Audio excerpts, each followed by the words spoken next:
Bonjour Blaise Berzinger. Bonjour Jonas, bonjour tout le monde. C'est l'émeute dans les chaumières des gens qui regardent encore la télévision. Colin, un jeune fribourgeois, participe à Koh-Lanta. Ah oui. Arrêtez tout.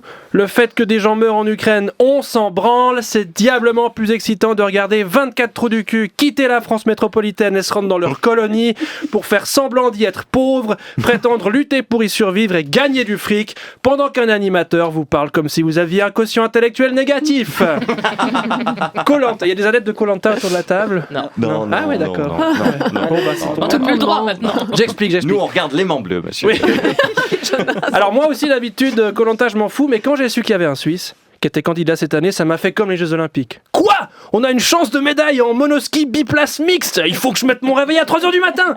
J'ai donc regardé Colin dans Koh-Lanta. Alors, pas en direct le mardi soir, mais en replay sur mytf1.fr. Franchement, je sais pas si l'aventure pour les participants est aussi dure que celle de ceux qui veulent réussir à voir ce machin en replay.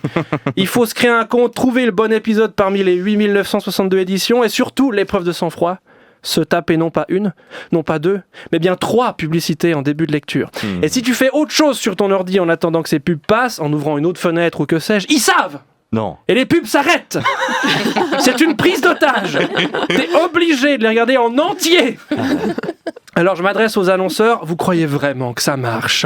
On a juste envie de détester vos produits après ça. En tout cas personnellement, après avoir acheté un canapé chez Poltron et Sofa, mais de procurer une boîte d'Algifort et commencer un traitement Priorin contre la chute des cheveux à la racine, je me suis dit que vos pubs avaient vraiment aucun effet. Enfin bref, une fois que j'ai réussi à lancer la lecture de Koh-Lanta, je me suis tout de suite pris des sacrées claques, quoi. Des claques sonores. Ah, en termes de et de pom, ça y va. Hein. Quand Denis Brognard explique une règle du jeu, c'est vous allez devoir constituer une tour de calebasse séchée en un temps imparti et ramener l'édifice à la nage sans le faire tomber. Le tout en ayant les pieds attachés à des serpents fâchés. Bienvenue sur l'île de Kuchapanada Filifili. Kuchapanada Fifi. Heureusement que les candidats n'ont pas le montage sonore sur place parce que sinon je pense qu'ils comprendraient pas les règles du jeu.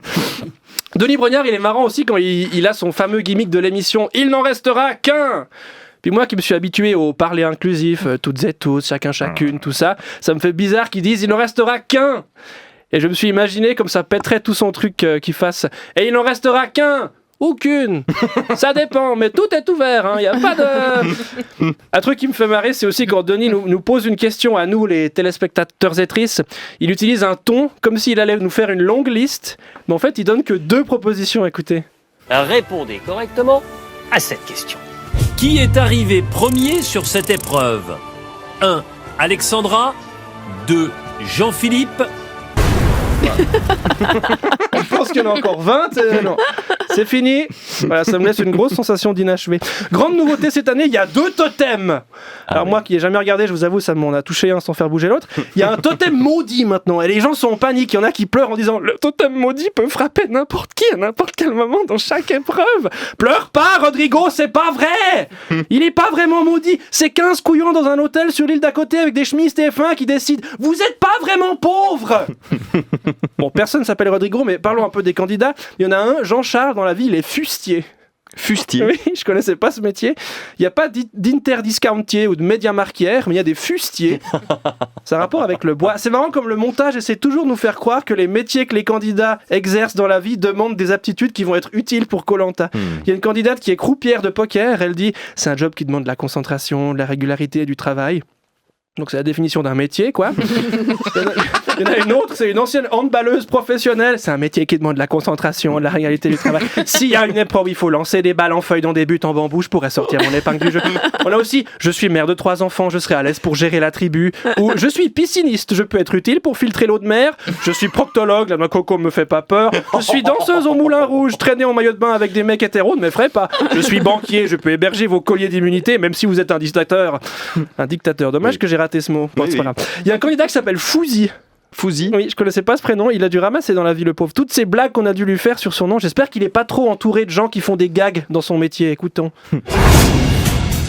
Je m'appelle Fouzi, j'ai 28 ans, je viens du Nord-Pas-de-Calais. Je suis directeur financier d'un grand groupe d'humour qui organise des festivals à l'international. Et les responsabilités, ça m'a jamais fait peur.